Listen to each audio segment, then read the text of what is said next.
Bonjour à tous les amoureux de Jésus-Christ, que Dieu vous bénisse infiniment. J'espère que vous allez bien, moi ça va très bien. Je suis l'apôtre Harmonie. Cette vidéo a pour objectif de fortifier, d'encourager les chrétiens qui passent par des situations très difficiles. Vous savez, beaucoup de gens sont ébranlés par la perte de leur travail. Par exemple, là, pendant la période de Covid, par exemple en France, pas mal d'entreprises, des petites et des moyennes entreprises ont fermé. Même des grandes entreprises prévoient de déposer le bilan pour la plupart. Et vous pouvez imaginer que ça peut ébranler quelqu'un qui a monté son entreprise pour être autonome, qui a créé des emplois pour d'autres personnes. Donc ces personnes-là sont des parents, des membres d'une famille, c'est des personnes qui ont des responsabilités, qui ont pas mal de choses à régler, sans compter les factures que tout le monde, tous ceux qui habitent chez eux savent que non, les factures, quand il faut les payer, il faut les payer. Parce que tu peux avoir coupure d'électricité, même si tu es en Europe, oui, ça existe.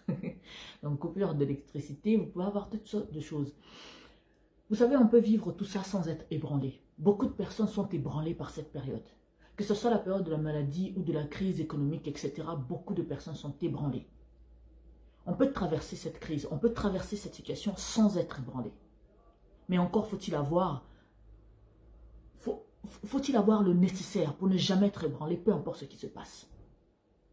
Alors on va voir ce que la parole de Dieu nous dit. Comment faire pour ne pas être ébranlé? Comment faire pour faire face à des situations si difficiles? Je vous invite à noter Psaume 46, verset 6, Psaume 46, verset 1 à 5, et vous avez Psaume 46, verset 6 à 12. Et en ce qui me concerne, je vais vous lire Psaume 46, 6, pour commencer, et par la suite, je lirai toujours 46, 1 à 5. 46 me dit, Psaume 46, 6 me dit, « Dieu est au milieu d'elle. Elle n'est point ébranlée. Dieu la secourt dès l'aube du matin. » Vous entendez, Dieu est au milieu d'elle. Oui, Dieu est au milieu d'elle. Elle n'est point ébranlée. Donc, qu'est-ce qu'il faut pour ne pas être ébranlé? Qu'est-ce qu'il faut pour veiller? Pas survivre, mais vivre, malgré qu'il y a tout qui tombe. Même si tout se branle, je ne peux pas avoir peur parce que je suis avec Dieu. Est-ce que toi, chrétien, tu mets Dieu dans ta vie? Est-ce que tu es un chrétien sérieux qui a Dieu dans sa vie? Être chrétien de titre, tout le monde peut se dire je suis chrétien. Certains vous diront je suis chrétien mais pas pratiquant.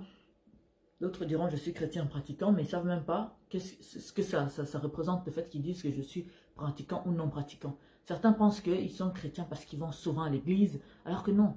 Un chrétien, c'est celui qui observe la parole de Dieu. C'est celui qui garde la parole de Dieu, qui vit la parole de Dieu au quotidien dans sa vie. C'est celui qui se maintient dans la présence de Dieu 24 heures sur 24, 7 jours sur 7. C'est celui qui a ses pensées vers le Seigneur. Vous avez beaucoup de chrétiens, ils peuvent passer une semaine sans prier le matin.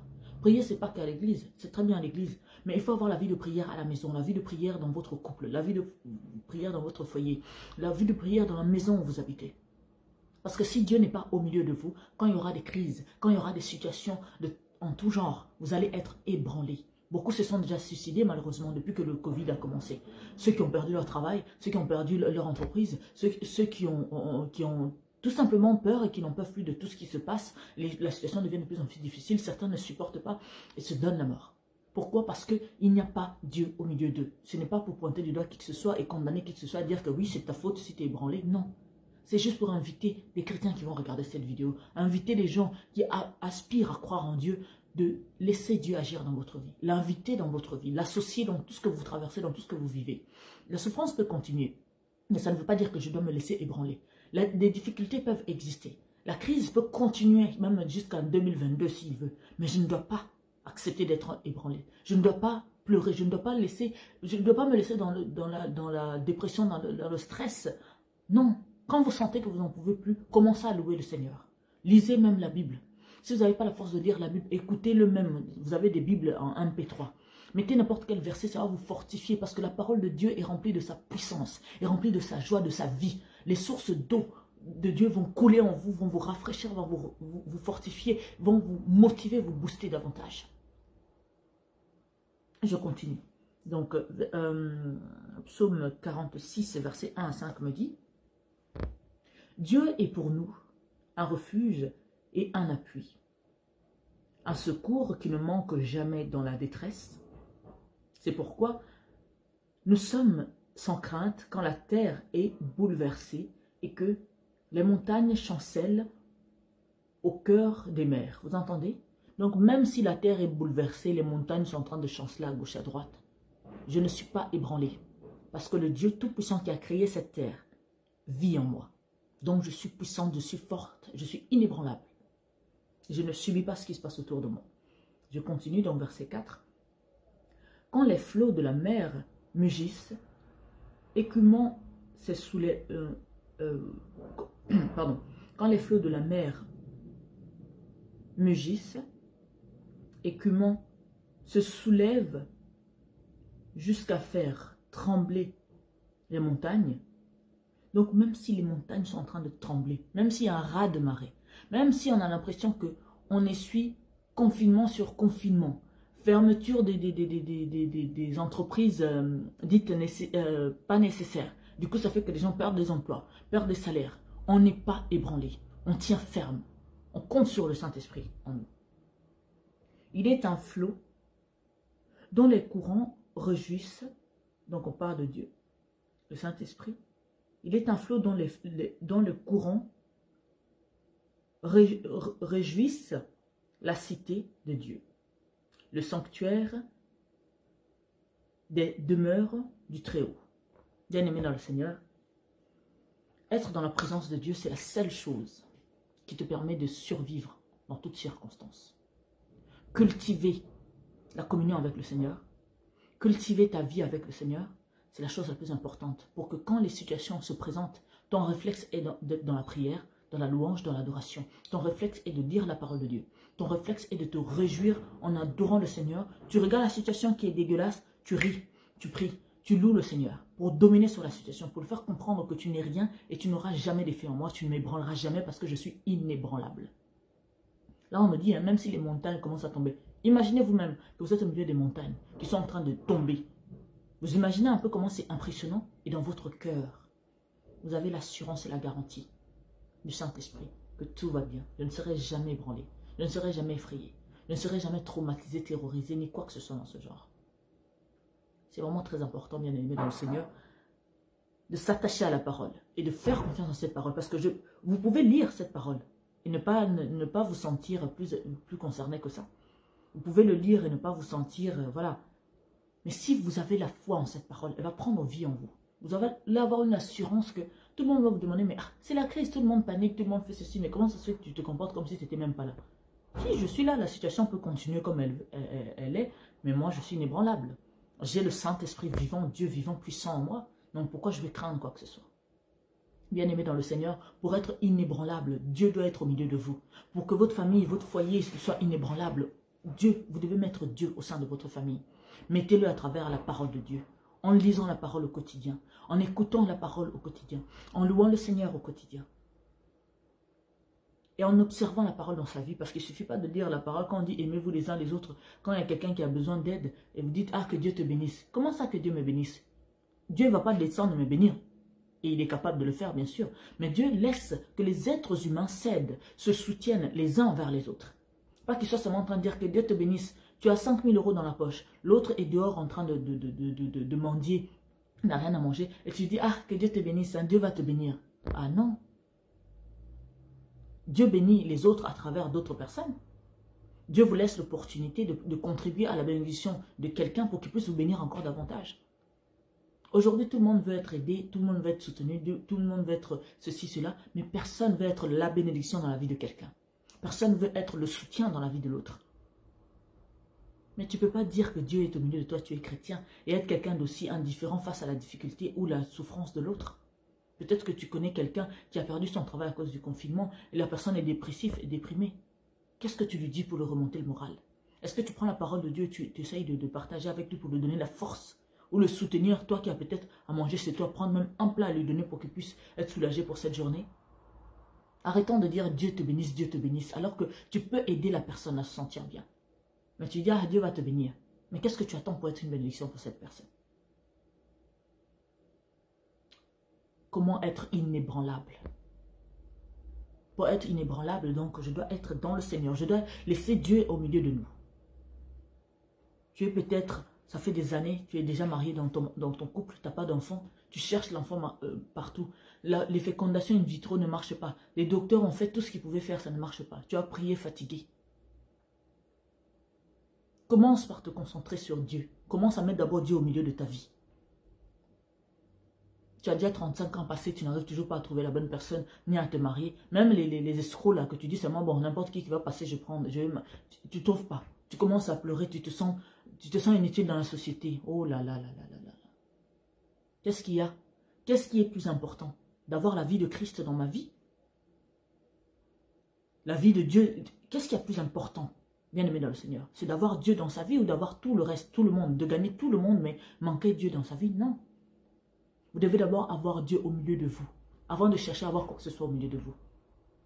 Aujourd'hui, vous êtes oppressé par la société qui dit oui, à un certain âge, il faut se marier. Vous êtes oppressé par la société qui dit que oui, pour réussir, il faut gagner tel, parce que vous n'avez pas mis Dieu au milieu de vous. C'est pour ça que vous arrivez à être ébranlé par des avis qui viennent de l'extérieur. C'est des gens qui ne vous donnent pas l'oxygène, c'est des gens qui ne vous payent pas votre loyer, c'est des gens qui ne sont rien pour vous, mais qui arrivent à peser sur les décisions importantes que vous prenez dans votre vie.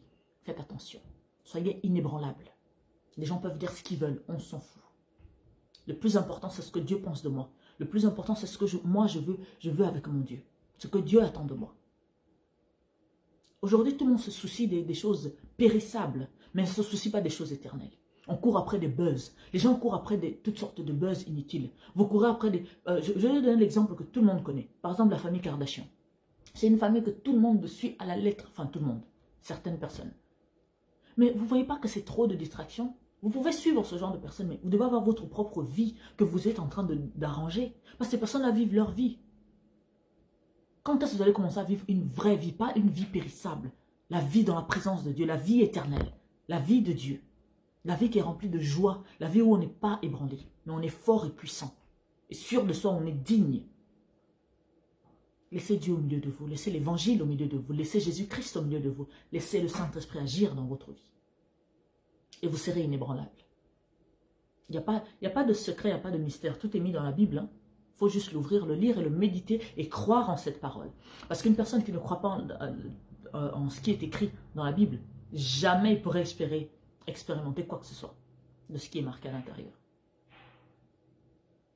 Je vais vous relire hein, le verset. Donc le psaume 46 qui dit « Dieu est pour nous un refuge et un appui, un secours qui ne manque jamais dans la détresse. C'est pourquoi nous sommes sans crainte quand la terre est bouleversée et que les montagnes chancellent au cœur des mers. » Est-ce que vous vous rendez compte? C'est puissant, c'est fort. Hein? Regardez seulement la hauteur de la montagne. Et quand c'est en train de trembler, de tomber, et toi tu es là avec assurance. N'est-ce pas merveilleux, n'est-ce pas beau?